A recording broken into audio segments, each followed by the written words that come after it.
جہیز یہ تو خالص ہندوانہ رسم ہے، اپنی بیٹی کو جہیز دیتے ہیں، کیا کہہ کے دیتے ہیں؟ ہم نے تمہاری شادی کر دی، تمہیں جہیز دے دیا، اب تمہارا ہمارے مال میں کوئی حق نہیں ہے۔ آج ہم اور آپ اپنی بیٹیوں کا حق دیتے ہیں؟ نہیں دیتے ہیں۔ وراثت میں کوئی بھائی اپنی بہن کا حق نہیں دیتا ہے، کوئی باپ اپنی بیٹی کا حق نہیں دیتا ہے، کہتا ہے کہ ہم نے تیری شادی میں اتنا خرچ کر دیے، ہم نے تیرے شوہر کو اتنا کٹنم دیا، ہم نے تجھے اتنے کا ساز و سامان دیا، اب کون سی وراثت، اب کون سی جائیداد؟ یاد رکھ لیجئے، جو لوگ جہیز کے نام پر اپنی بیٹیوں کا حق مار لیتے ہیں، جو لوگ جہیز کے نام پر اپنی بہنوں کا حق مار لیتے ہیں، ایسے لوگوں کے بارے میں جانتے ہیں اللہ رب العالمین نے جہنم کی وعید سناتے ہوئے کیا کہا ہے؟ اللہ رب العالمین نے سورہ النساء کے اندر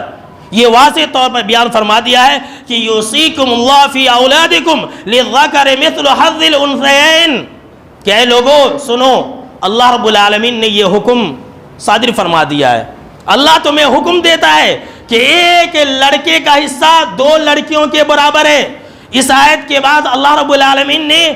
وراثت کے احکام مسائل بیان فرمائے، اور پھر اللہ رب العالمین نے فرمایا تلک حدود اللہ، یہ اللہ رب العالمین کا حد ہے، یہ قانون وراثت، بیٹی کو حق ملنی چاہیے، یہ اللہ رب العالمین کا حد ہے، یہ اللہ کا قانون ہے۔ اور اس آیت کے بعد اللہ رب العالمین نے فرمایا وَمَن يَعْصِ اللَّهَ وَرَسُولَهُ وَيَتَعَدَّ حُدُودَهُ يُدْخِلْهُ نَارًا خَالِدًا فِيهَا وَلَهُ عَذَابٌ مُّهِينٌ، کہ سنو،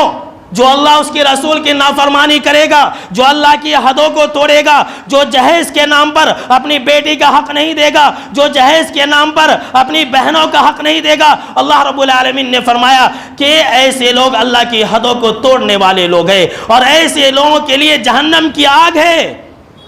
جس کے اندر ایسے لوگ ہمیشہ رہیں گے۔ اور اتنا ہی نہیں، اللہ رب العالمین نے فرمایا وَلَهُ عَذَابٌ مُّهِينٌ، ایسے لوگوں کے لیے رسوا کن عذاب ہے۔ اللہ اکبر، کیسے کیسے بہانے سے اپنی بہنوں کا حق کھا جاتے ہیں، کیسے کیسے بہانے سے جہیز کے نام پر اپنی بیٹیوں کا حق کھا جاتے ہیں، کہتے بھائی تیری شادی ہوگی، تو یہاں آتی ہے، ہمارے یہاں رہتی ہے، کھاتی ہے، یہ کہاں سے آئے گا؟